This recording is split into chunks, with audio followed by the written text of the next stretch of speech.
Good morning mga katropa gising! Welcome to Pinoy Big Brother Update Season 2! Ayan, mataas na mataas ang energy dito dahil medyo maaga tayo today. At syempre, before anything else, bagong gupit po si Direk Gemster. Look at that beautiful haircut. Ayan, i-appreciate natin lahat.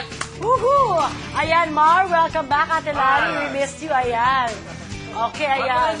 Sa crew na rin. Ayan, mga soundmen natin. Ever loyal. Ayan. This is best friend. Best friend. Ayan. O, pabati na. Pabati na kagad. Masaya-masaya dito mga katropa gising. Kung dito masaya, abay sa namang madramang tagpo nangyari sa loob ng bahay ni Kuya. Dahil kanina, sinabi na ni Bruce sa mga housemates na kailangan niya lumabas ng bahay ni Kuya. Siyempre, apektado talaga lahat ng ating mga housemates, lalong-lalo na itong si Wendy at si Nel. Dahil nga, pinaka-close itong si Bruce kay Wendy. Naku, abangan niyo talaga yan mga katropang gising. Siyempre, kayong unang makakaalam. You deserve to know the latest dahil gising na gising pa rin kayo. Pero siyempre, of course, keep on sending your reactions. Just text BBReact, space your name, tapos yung reactions ninyo. Send it to 2331 for Globe, Sun, Cellular, and Touch mobile subscribers. 231 naman po para sa Smart, Talk and Text and Addict mobile subscribers. Katulad ng sinabi ko sa inyo kanina, bago yung sad moment na pagsabi ni Bruce sa mga housemates na kailangan niyang umalis ng bahay ni Kuya, isa munang masayang task ang ipinagawa ni Kuya. At ito ay ang pagsasayaw ng tinikling. Aba, mukhang na-enjoy talaga ang ating housemates dyan. Pero ito may dalawang housemates na binigyan ng cellphone ni Kuya. Yes, you heard it right. Meron po tayo mga housemates na textmates na ngayon. Sino kaya ang dalawang housemates na yan? Ipapakita ko sa inyo mamaya. At para naman sa mga fans ni Robert at ni Saisy, lalo kayong kikiligin dahil itong si Robert pala, aba, nagsiselo siya kay Bodhi. Ay, grabe na talaga ito. Pero ano naman kaya ang magiging reaction nitong si Bodhi kapag sinabi sa kanya mismo ni Robert na nagsiselos nga siya sa kanya? Napakaingit talaga ng mga pangyayari sa loob ng bahay ni Kuya. Para na rin yung tag-init ng araw ngayong summer. O, di ba? Kaya naman mga katropang gising, huwag muna kayong pipikit. Ito na nga ang aking unang kwento. Diba kahapon sinabi na nga ni Saisy na hanggang friends lang sila, pero itong si Robert medyo may kakulitan factor talaga dahil hindi pa rin siya nagtigil. Sinabi niya kay Saisy na nagsiselos daw siya kay Bodhi dahil nahahati daw ang atensyon ni Saisy kay Robert at kay Bodhi. Panoorin nga natin to. Go.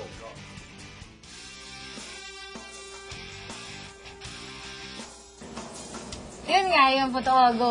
Doon na tayo. Siloso ka. Alam Bakit mo, sinuwasa eto, talaga? sagit lang ha. Sige, go. Sagit lang. Bakit ba lagi mo hinihintay ako mag-open up bago ka magsalita? Ayoko Ay, nga. diretso na Sige, kita. sige. Napaka-safe mo ha. Hindi Hanggang ako. ngayon, safe ka pa rin. Promise, Hindi, sandali. hindi. Sige, Ano? ako na magtanong. Siloso, sabi mo. Hindi ako seloso. Pero at sa sitwasyon, nagsiselos ako. Sino pinagsiselosan mo? Isipin mo. Si Bodhi? Nagsiselos ako kung may pinagsiselosan. Ang nangyayari lang is parang before yung attention mo was Wow. more Super Focus? jelly. focused. Oo. As biglang, all of a sudden, biglang nahati. And, Wow. iniisip ko, bakit? Parang, di ko maalis sa sarili ko why, anong nangyari or something. Yun, yung ni Bodhi. Nafe-feel niya daw. Oh, nafe-feel ko na nafe-feel niya. Oo. Nararamdaman niya kasi alam ko na Ang reaction mo daw minsan. Ano? Nakikita niya parang yung reaction mo. Ano reaction ko ba? Yung reaction mo, ewan ko kung anong reaction. Siguro bigla ko. Super tahimik mga ganun. Hindi ka nag-open up eh. Hindi. Tulungan mo ako. Ano? Hindi na tulungan ka. Hindi. May isip ka, Alam ko, may may isip utak ako. ka, kaya mo, may Sandali. nararamdaman ka ba? Meron kang puso. Oo, sandali. Ano ba nafe-feel mo? Sa sitwasyon, hindi sa sitwasyon or something, ano nakikita mo, na-realize mo, anong napapansin mo. Oh. Don't tell me napakamanhid mo nung wala kang napapansin. Naman dito yun.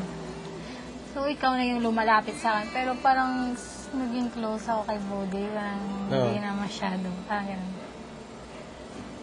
Ako napansin ko yun. Hindi pala ako manhead. Oh, wow! Hindi siya manhead. Award! Oo, tapos. Ay, ayan na pala, tayo na pala. Okay. Sinabi nga ni Saisi na napapansin din daw minsan na medyo iba nga itong si Robert pag nandiyan si Bodhi. Pero, hindi naman niya binibigyan ng kahulugan dahil for her, friends lang talaga silang dalawa. O, di ba? Yun naman pala. Okay. Bato, bato, pek! Ha, ha, ha, ha, ha, ha. Bato, bato, pek! Suntok na kaagad. Mabuti pa silipin na natin ang mangyayari sa loob ng bahay ni Kuya. Excuse me. Inuubo talaga ako. Yan, habang sinisilip natin, iinom lang ako. Wow, sosyal! Grabe. Wala siyang wire. You want to feel it? So, wow! Suot pa ni Wendy ang t-shirt ni Bruce, ha? What can we say about that? But don't press it, or you feel it.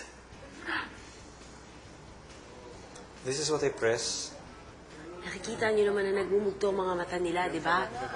Ano nga ba ulit? Hindi nga tayo decided concept. Kasi marami tayo pupuntahan. Saan? Sabi mo. Oh.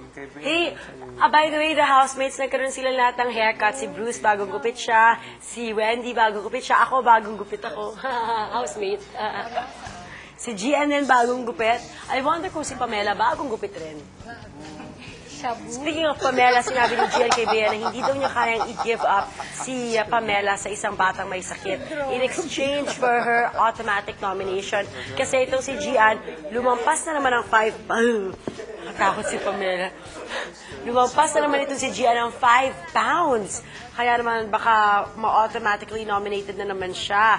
Pero sabi ni Big Brother na kung pwede daw ibigay ni Gian itong si Pamela sa isang batang may sakit, hindi daw kayang gawin ni Gian dahil parang anak niya talaga ang turing kay Pamela.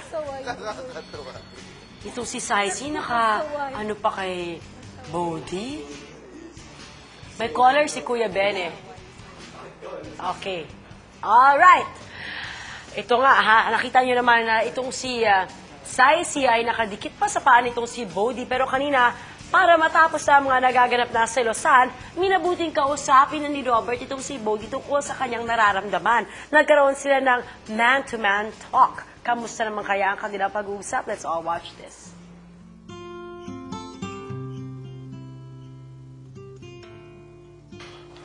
Three years ako sa Birmingham na ako yung nag-aalaga. Walang nag-aalaga sa akin. So, that's it. And yung nandito ako, I was super serious, super quiet. Yung tipong ganun. And yun yan, naging close kami ni Saisi. And nawala yung pagiging serious ko. Parang, lumalabas yung pagiging masayahin ko. Yeah.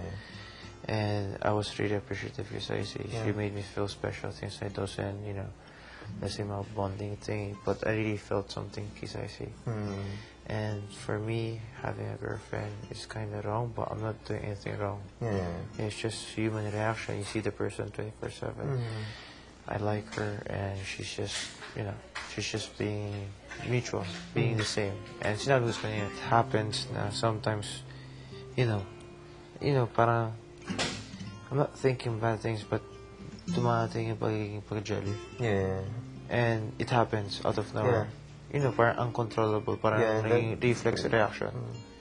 And I think you've kind of noticed it. Yeah. And I'm sorry for that. Because dapat naman talaga wala eh.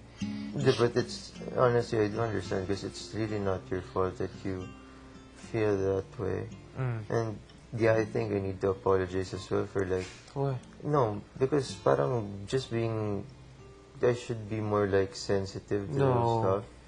No, honestly, I really do think na ganon. You'd ask me to admit that I have feelings for Saisi, ganon, stuff like that. That's parang, yun nga,